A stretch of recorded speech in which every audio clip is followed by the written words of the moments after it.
Ассалаумағалейкум, қалайсыздар? Байланысты Сабыржан, Шымкент қаласынан. Мына көктемді кезде ағайын жер жұмсақ біріншіден. Мына қораға қарай мына су қазып жатырмын. Қазір мына жерден жалғап жіберем. Пайкаменен мына басын мына жаққа дейін алып бардым.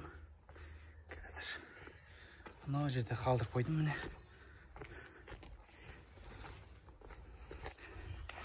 Мына жерге қалдырып қойдым. Мына осы бүгін карантин күні әйтеуір шаға шықпаңдар деп отыр ғой, үйде отырыңдар деп. Үйде отыра да шаршап кеттім. Мына осыны қазып қойғам өткенде. Соны бүгін шлангысын әкеп, шлангысын тастап, қазір көміп, мына жерге дейін көміп kesем, жобасы. Мына жағын қазір пайкаменен пайка жасап, қораның ішіне қарай су кіргізіп қоям. Сосын мына жерден тағы біреу қалдырып кетем. Осы жерде қораға кейін су керек болады. Міне ағайын, сіздерде карантинде үйде іштеріңіз пысып, жата арқаларыңыз ауырса, қораларыңызға қарай свет, су жүргізіп қойыңыздар, пока уақыт бар кезде. Міне ағайын, осы сіздермен бөлісейін дедім кішкене